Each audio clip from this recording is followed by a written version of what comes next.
सांपों को खाने लगा है। कल्पना कांपती है कहर देखकर, आज दानों का सब पे समाने लगा है। देवों की धरती देवरिया की धरती, देवों की माटी देवरिया की धरती, जालिमों ने जहां जुल्म घोर ढाया, दीनेश देव का दामन कलंकित हुआ। जब दरिंदों ने खूनों की होली मनाया,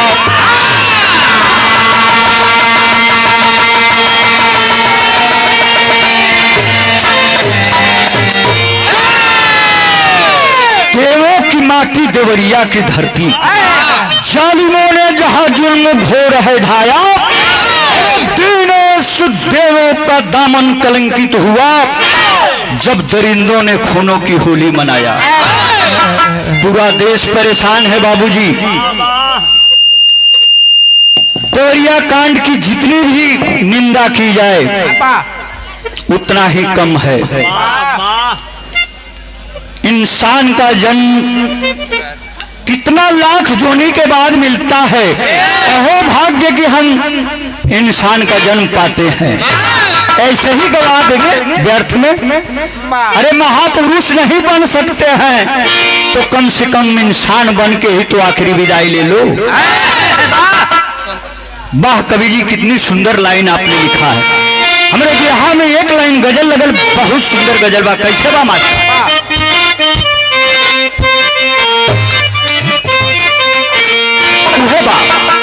अरे केसर के गंध लेके, अरे केसर के गंध लेके पुरुआ चलल रहे, केसर के गंध लेके पुरुआ चलल रहे।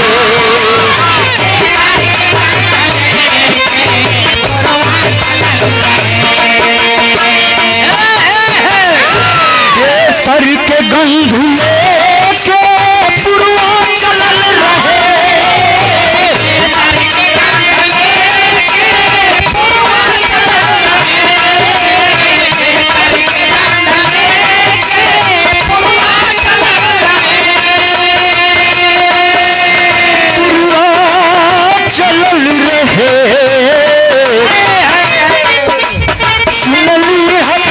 घरवा के न गली हाई नहीं के घर का बात हियो।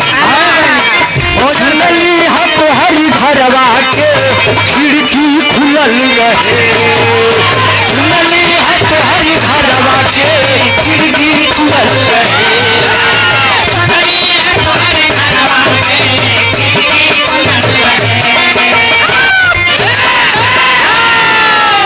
लेकिन भाव कितना सुंदर कवि जी लिखत हूँ, गौर करेंगे। इस जिंदगी को जालिम, समाज को आईना दिखाने के मकसद से गीत है। गौर करेंगे। जिस कांड को सुन करके रूह कांप गई बाबूजी, इतना बड़ा नरसंहार हो गया, देश पर विदेश की नजर, देश हमारा अपमानित हो गया विश्व के नजर में। कहना है इस जिंदगी को जालिम, और इस जिंदगी को जालिम समझो नहीं खिलौना, इस जिंदगी को जालिम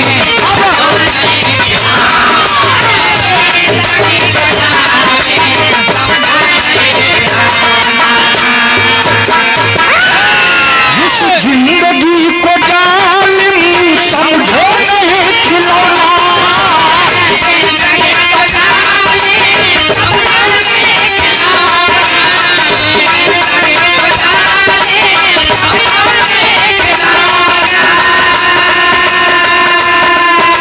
समझो नहीं खिलौना।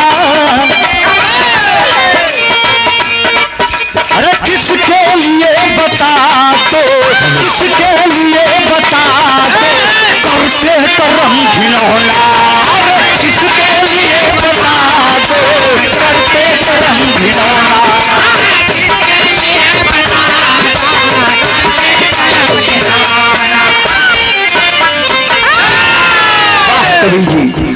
अरे खाली हाथ आए थे, खाली हाथ चले जाना है। क्या समाज को आईना दिखाने की बात लिख दिया है। आई कहानी के शुरुआत में मास्टर साहब एक एक घटना पर, एक एक बात पर गौर करेंगे। हम कलाकार हैं, हमारी जात एक ही है, हमारा धर्म एक ही है, इंसानियत, मानवता, इससे बड़ा कोई धर्म ही नहीं है। इसके तहत इस बिरहा की शुरुआत है कैसे मास्टर?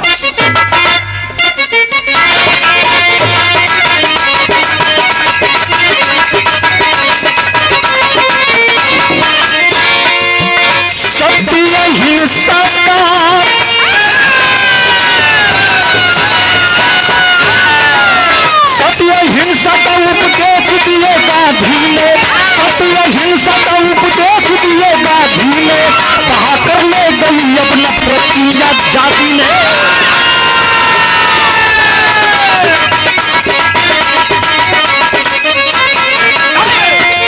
देवों की नगरी,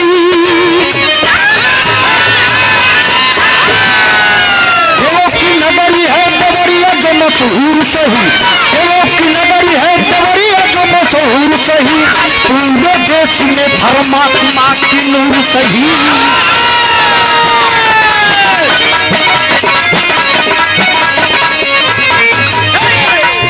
बाबा गौरहवा,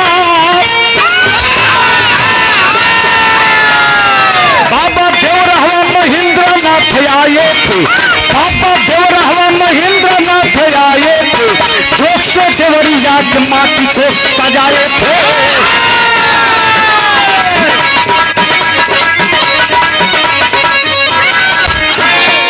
रुद्रपुर थाना, रुद्रपुर थाना फतेहपुर की कहानी है, रुद्रपुर थाना फतेहपुर की कहानी है, जहाँ पे दरिंदों ने भारी की मनमानी है।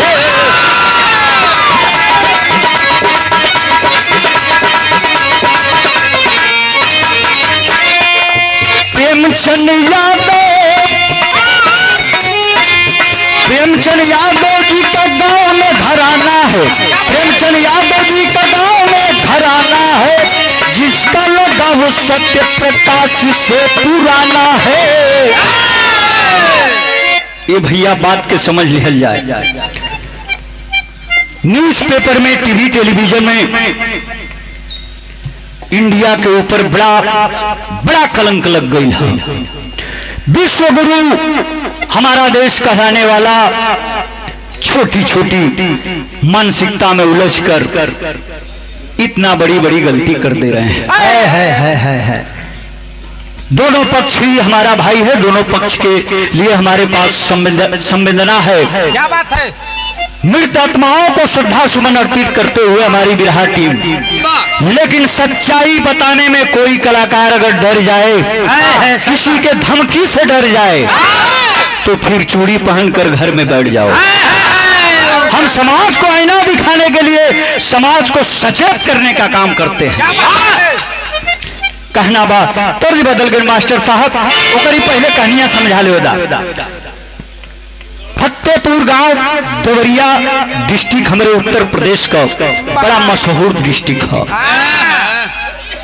अर्थशास्त्री जहां पैदा भइल हुआ, हमारे देवरहवा बाबा महेंद्र नाथ जैसे जोगी धर्मात्मा उस धरती को जोग से सजाए हुए थे। प्रेमचंद यादव का परिवार पलटबा फतेहपुर में, और दुबे जी का परिवार सत्य प्रकाश दुबे जी का परिवार। हम आगे कहानी के बाद बताएंगे, करीब पहले एक तो गीत लगे मास्टर साहब, कैसे बात?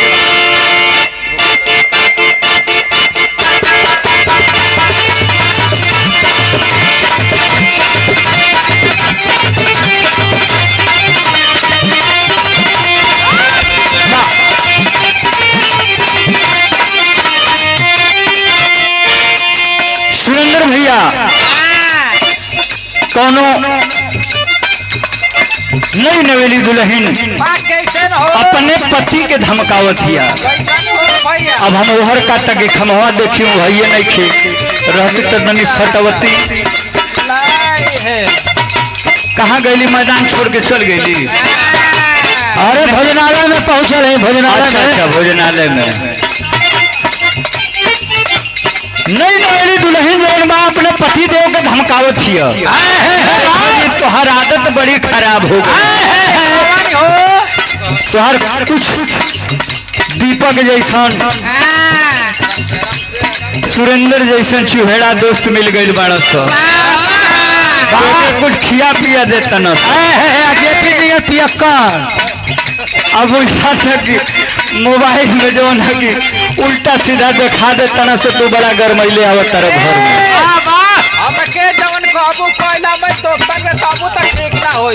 अच्छा अच्छा, दूसरे के ना कहीं तो के कहीं तो हम बता रहे कहे का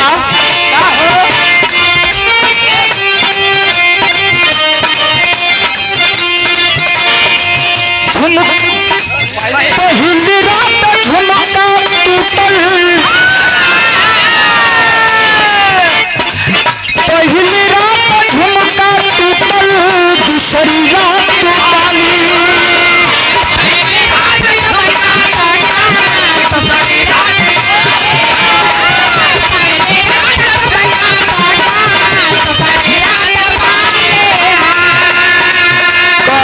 अपने पति देव से दिमाग तोहार खराब हो गई है।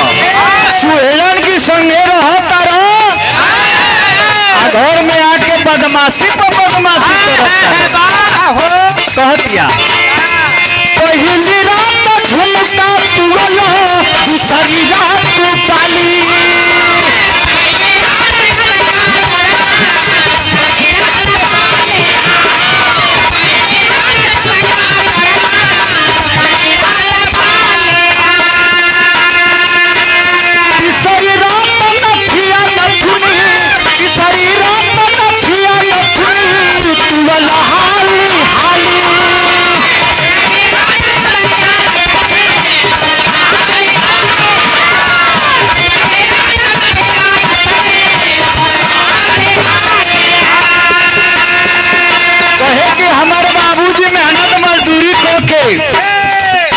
गहना बनौल, दहेज में 1 रुपया छूट ना कैल, हो दिहल। आ तू इतना नशा के झोंका में बड़ा झटका मारता रह, एक गो गहना कुल हमार टूट जाता।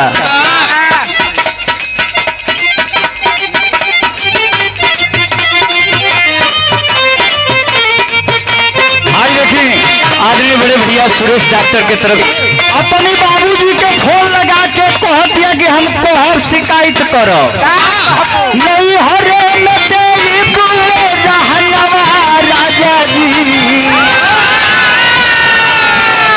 हरे में तेरी रहनवा राजा जी, आजा माहे में तुरंत बताया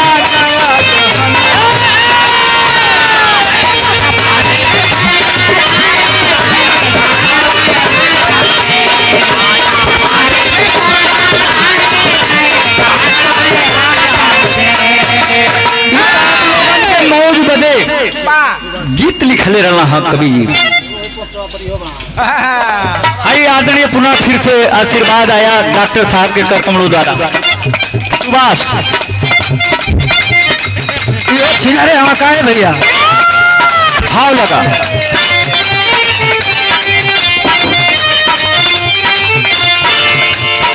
साधु बेच दिहले प्रेम के जमीनिया,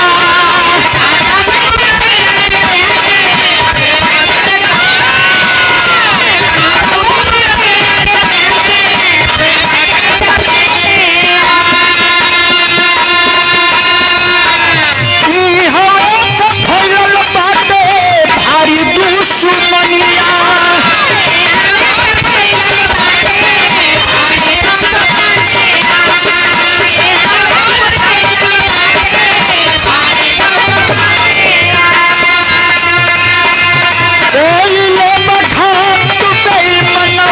साथी हो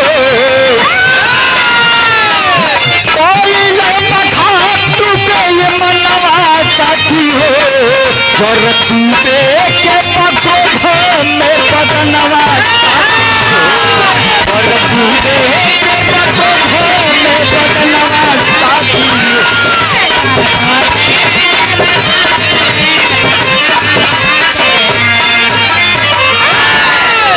ए भैया साधु दुबे, ज्ञान प्रकाश दुबे का लगाव प्रेमचंद से हो गई है, दोस्ती बढ़ गई बा आगे, जितना मुंह उतना बात। लेकिन ए भैया साधु दुबे फैसला लेहलन की ये प्रेमचंद ई जौन जमीन बा हम तोहे के लिखब, 10 बीघा जमीन के खातिर का से का हो गई नर्थे बाबू। अंतरा में कहना बा मास्टर साहब,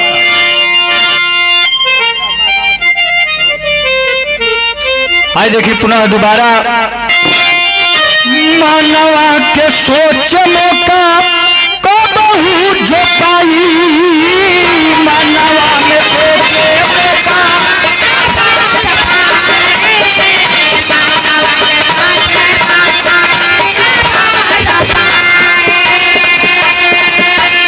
अहिर के बेटौआ तो सोहकल छोड़ाई।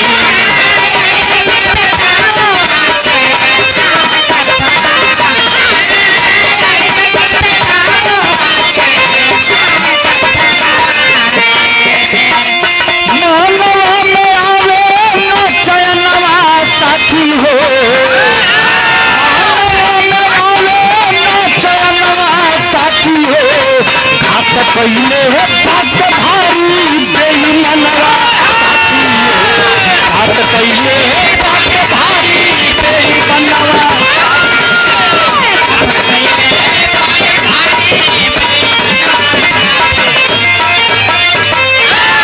जितना मोह उतना बात। ए बाबू भगवान सब कुछ देखत हम, प्रेमचंद अपने खेत के देखे खाती गईल हो, केहू कहता कि सागौन का पेड़ गिरल है, देख ल कौने कारण से गिरल बा। केहू कहता कि फोन करके बुलावल गईल हो, केहू कहता भू माफिया रहलो। ये भैया जे भू माफिया रही तो राइफल घर में रख के जाई, जेकरी प्रतिशोध में पूरा गांव जवार। ऐसा नहीं होना चाहिए, किसी को हक नहीं है कि कानून से खिलवाड़ करे, किसी को हक नहीं है कि किसी भी सजा का स्वयं फैसला ले ले। कुकुर काट दे तो तुहो दाते से कटबो, ये न भइल बा। बहुत दुर्भाग्यपूर्ण है कि प्रेमचंद यादव को बुला करके और प्रतिशोध की भावना में उस जमीन हमें रह गई, जान चल गई। इस समाज को मैं यही कहूंगा, हाथ जोड़कर विनती से कहूंगा, आदेश देने वाला मैं कौन होता हूं। ठीक है गुस्सा आती है, गुस्सा को जो कंट्रोल कर लिया, जो गुस्से के घूंट को पी लिया, वो समझो कि जिंदगी जी लिया। तर्ज बदल गए मास्टर साहब।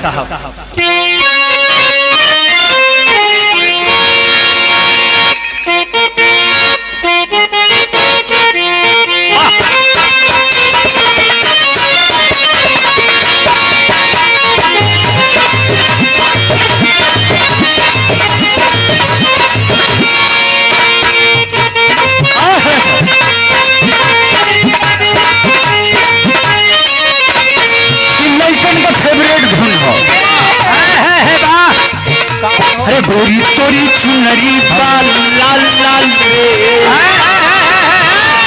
गोरी तोरी चुनरी बाल लाल लाल रे, रोड पर चले लू कमाल चाल रे। गोरी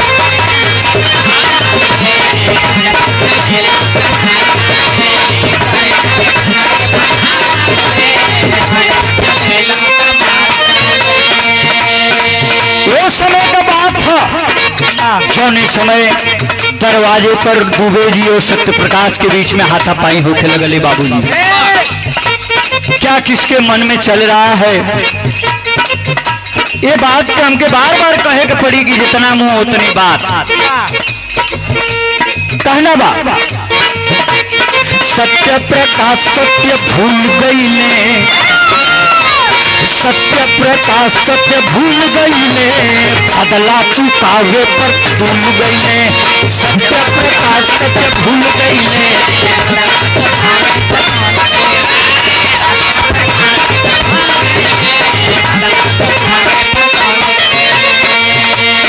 ये भैया दुर्भाग्य कई बात बा कि सत्य अहिंसा का पाठ पढ़ावे वाला वो गांधी जी लंगोट पहन करके देश को आजाद करा दिए। जिधर चलते थे उनके पीछे कारवां चल देता था। कितना दुर्भाग्य का बात है कि 2 अक्टूबर उनका जन्मदिन था।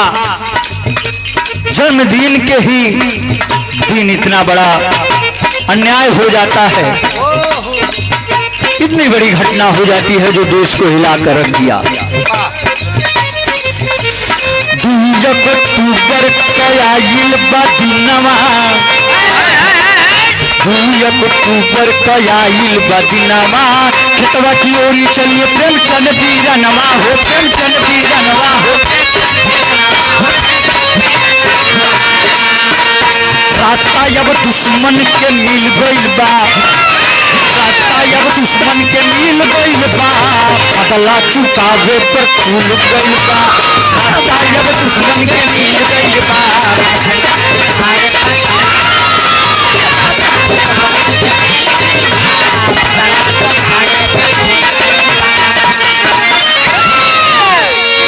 आय हाय रे, दुबे जी के बागीचे में दरवाजे के सामने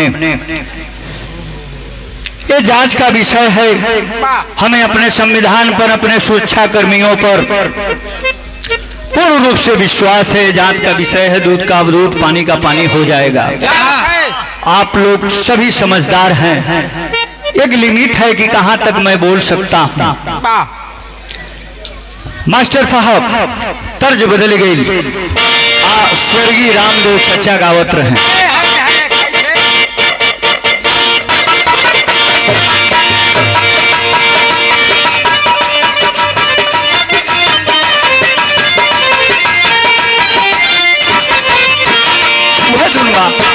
अरे हमार पैजेब राजा हीरा चढ़ाता, हमार पैजेब राजा हीरा।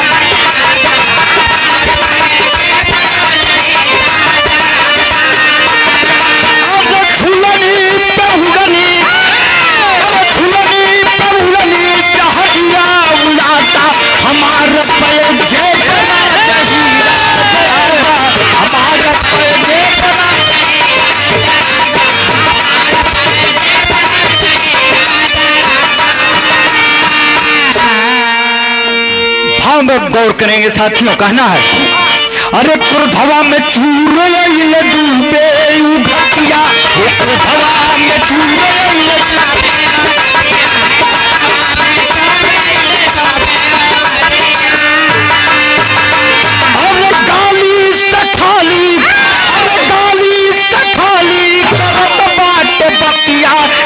हवा में चूर डूबे घटिया, हवा में चूर।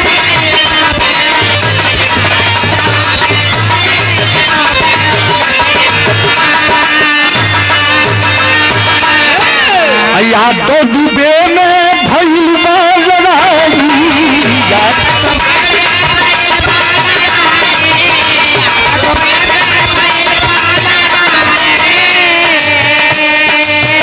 मरले बा केहू,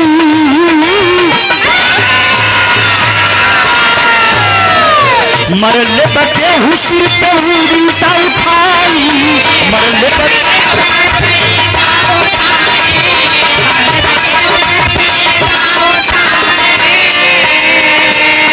प्रेमचंद बेहोश भइले, प्रेमचंद बेहोश भइले, गिरले धरतिया, हवा में चूर रही डूबे घटिया।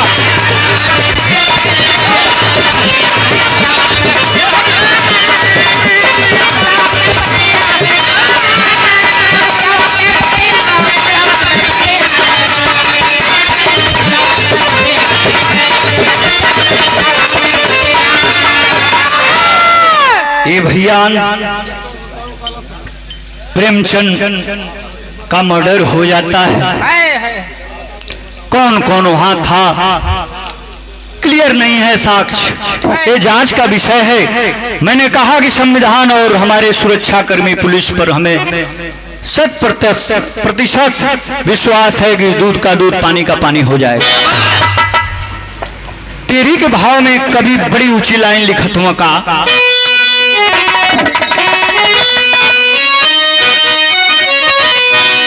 दामन दामन देवों का खून से रंगा और राम हो, अरे दामन देवों का खून से रंगा मानो तो मिट्टी जग से हंसने लगा तसानम यार तसानम।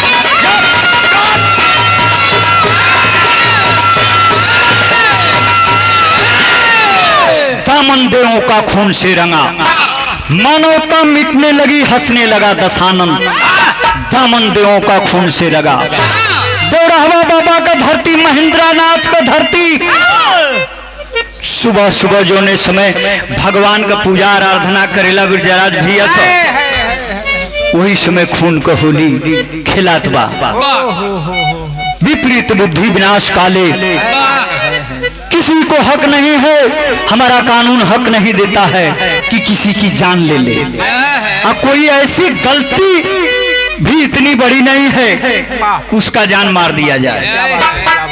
ये भैया कहना बाप विदेशिया के लाइन में मास्टर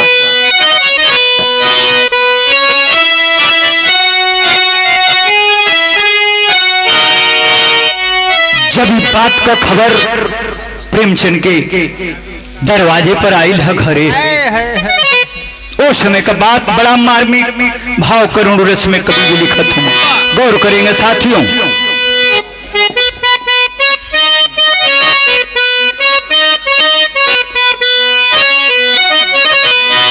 अली खबर घरे अखिया से निर्झरे अलसिया निहारी चिघरे पूरा परिवारवा टोला मोहल्ला जूटल सबरू वाला बाधु टूटल अब बदला चुकावल जाई यही रे पहरवा। एक किताब बनाई हले अटोलिया सजाई हले अदूबे की दुनिया में करे के नरवा। खूनवा सवार भइले पापया सवार भइले अमद में चढ़ाई पहले डूबे की दुआरवा हो मद में चढ़ाई पहले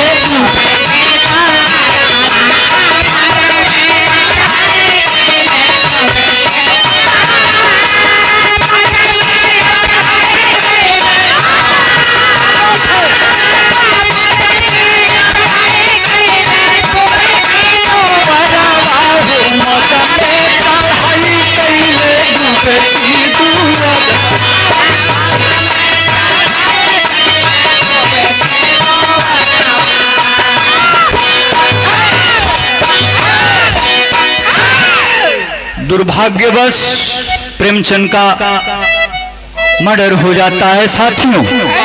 लेकिन इस सरस्वती मन से मां दुर्गा के सामने मैं कहना चाहता हूं कि दुर्भाग्य की बात है, घटना घट गई लेकिन ऐसा कभी न हो हमारे देश में, हमारे दुश्मन के घर पर भी न हो। लोग आक्रोशित हो गए और दुबे जी के दरवाजे पर पहुंच गए हैं। वो कतार और लंबी टोली जोश में आकर होश गवा बैठती है। बाबूजी गैर इरादतन छोटे छोटे मासूम बच्चों की भी हत्या हो जाती है। दुबे जी के दाम्पत्य, दुबे जी और दुबे जी की पत्नी सबके साथ हमारी सहानुभूति है। जहां पर हैं आप, स्वर्ग में आपको ऊंचा स्थान मिले। श्रद्धा सुमन है समर्पित हमारे तरफ से, ऐसा नहीं होना चाहिए। लेकिन गीत लगल मास्टर साहब, बड़ी मार्मिक गीत है, हमारे बेचन गुरु जी का गीत लग गई।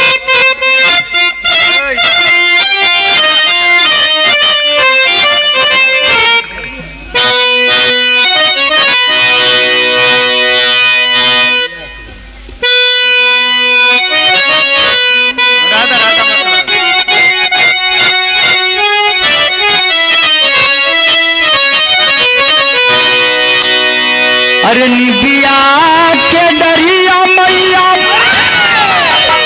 मर गिला। अरे निबिया के डरिया मैया, अरे डाली झूलुआ हो कि झूली रे झूलीला, ओ कि झूली रे झूलीला। मैया मोरी गावे गीतिया हो कि झूली रे झूलीला, मैया मोरी गावे गीतिया हो कि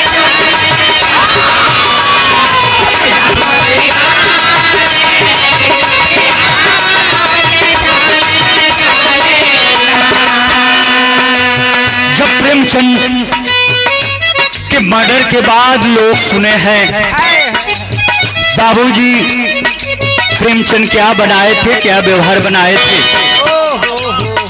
कौन थे कौन नहीं है,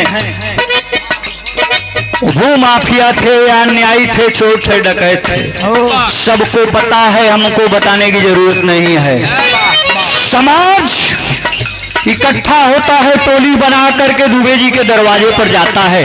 उस समय का वर्णन कवि ने लिखा है गीत के लाइन में, क्या लाठी भाला लेके आइले दुबे की पथरिया, लासा करिया सजलेना, लासा करिया सजलेना, रस फूली अब बदरिया, लासा करिया सजलेना, घेरा लचक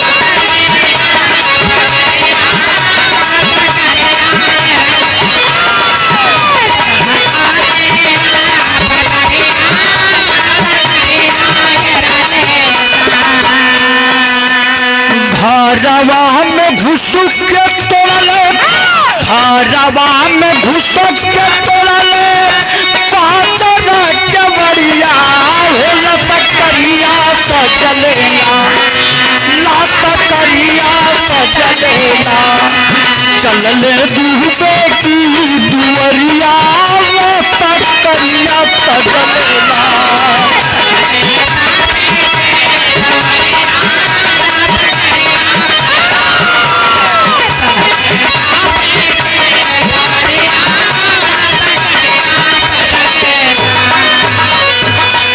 खून में रंगाई गई, खून में रंगाई गई, तू के पथरिया, लासा करिया सजलेना, लासा करिया सजलेना, लागल लसियन के बजरिया, लासा करिया सजलेना, लागल लसियन के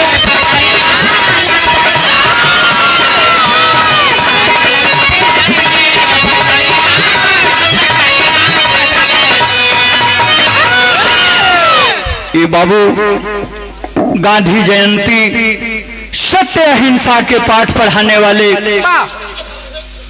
बापूजी के जन्मदिन पर ही इतना घोर अन्याय हो गई हो, ना समझदारी में, जोश में होश गवा के। आल्हा के भाव में कहना बा मास्टर साहब,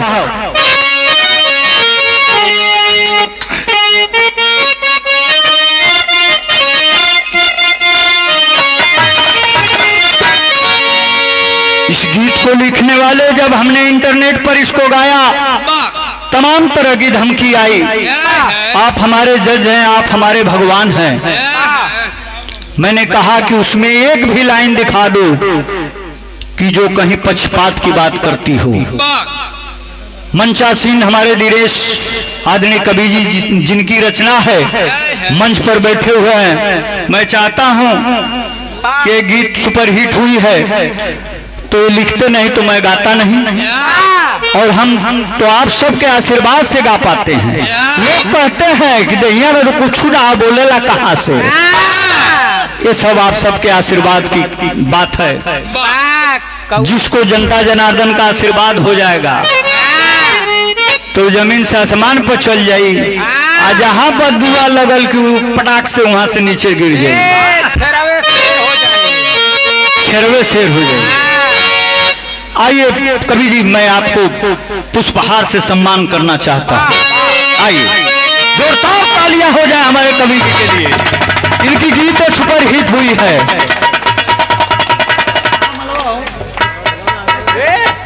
आइए आइए दोहर के हाँ। अरे कवि जी का बिना पैसों का काम चल जाई। ऐसा ने कवि जी गीत लिखल करे गंवार गायक गायिका भी बाड़ो जो कहना हमार मत बनई है। तीन फिल्म हम कह लिहली। रंगबाज खिलाड़ी का पोस्टर आप लोगों ने देखा होगा लॉकडाउन के पहले, और 2 फिल्म कोरोना की वजह से सेंसर होकर रखी हुई है। 13 IAS रैंक के लोग जज करते हैं। वहां इंटरव्यू देने के बाद यूथ सर्टिफिकेट वाली है रंगबाज खिलाड़ी। कोई एटीट्यूड नहीं आया, जरूरत पड़ती है साइकिल से भी घोसी चला आता हूँ।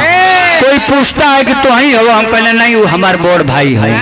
काहे कि कहीं कहीं दिक्कत होला, पूछला लोग कैसे चकुआ मराला तो कैसे गड़िया उड़े ले, तो खुनवा सही का रहेला कि डुप्लीकेट रहेला। अब तू आइल बा कोनो काम से तो माइंड डाइवर्ट होके लगला, तो कहीं कहीं मुंह बांध के कहीं कहीं वैसे चलेला।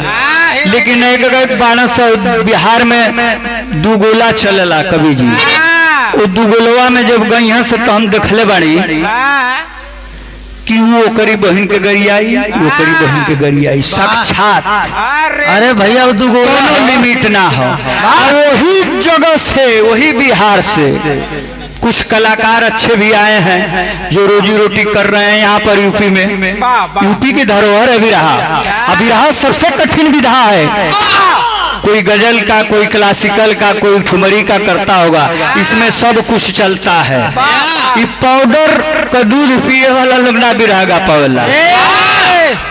मैडम भी ओरिजिनल दूध पियले बाड़ी, गाय भैंसी का, माता जी का, तब गवाता। पाउडर के दूध पिए वालन से बिरहा ना गवाला। भैया हो वही बिहार से यहाँ पर आके और बिरहा के बेरहा कर देले बालो। हमारे यूट्यूबर भाई कई किलोमीटर बाइक चला करके और जाते हैं वीडियो बनाने के लिए। तुम्हारी इतनी औकात हो गई कि तुम साक्षात मने कर, तुम्हारे अंदर संवेदना नाम का चीज नहीं है, या अनपढ़ जाहिल गवार हो। कैसे हम कह सकते हैं कि नहीं बना सकते? समाज के हैं हम, किसी व्यक्तिगत का नहीं है। न्यूज वाला आएगा न्यूज बनाएगा, हम नहीं रोक सकते हैं। जोगी जी और अखिलेश जी रोक ही नहीं सकते हैं। तुम एक गायक कलाकार होकर रोक दोगे? अब छायावादी शब्द हमारे बिहार में है। बड़ी लंबी बात हो गई, क्षमा करेंगे। कहना बात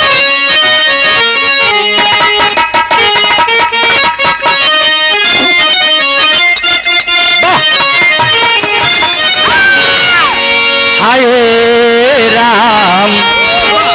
अरे एक पत्ती बढ़ा मर्दवा। हाय राम। अरे जई से भूचाल के, अरे जई से भूचाल के, अरे दुनिया हिला दे भैया।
भैया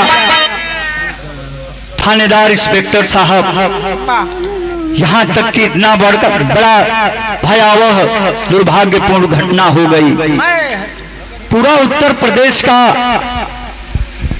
पूरा देश ही खड़बड़ा गया, हाय हाय कर रहा है। 2 तारीख को गांधी जी की जयंती मनाने के बजाय खुशी की बात होनी चाहिए, सबके चेहरे पर मायूसी छा गई, सब खूनों की आंसू बहा रहे हैं।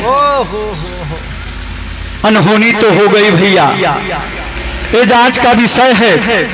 तमाम तरह का न्यूज आपने सुना होगा। हमारे सभी हैं, दोनों परिवार हमारे परिवार हैं, हमारे देश की बात है। जितना हो सका मैंने संकेत में आप सबको गा के बताने की कोशिश किया, बाकी आप समझ लेंगे। आखिरी बंद में कहना बा मास्टर साहब खड़ी के भाव में।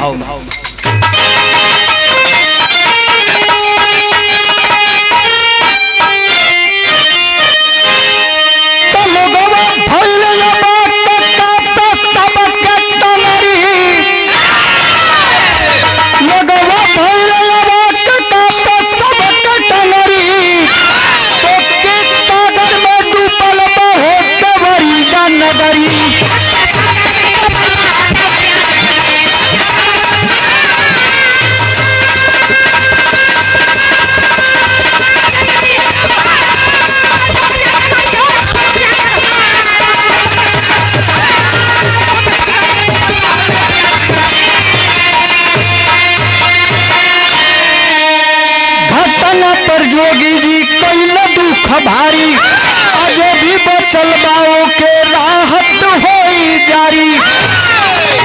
और जालिम भर जमाना कैसे बची है देश के पगड़ी, शोक की सागर में डूबल हो देवरी का नगरी।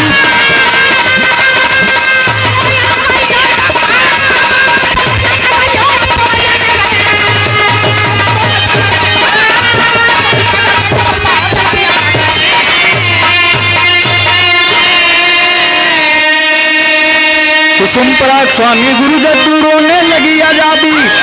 अरे धर्मेंद्र दिनेश कभी अरे जाई कैसे बर्बादी हो, दामन देवों का खून से रंगा, दामन देवों का खून से रंगा। राकेश यादव पप्पू जुमन पर लगा कामा, दामन देवों का खून से रंगा।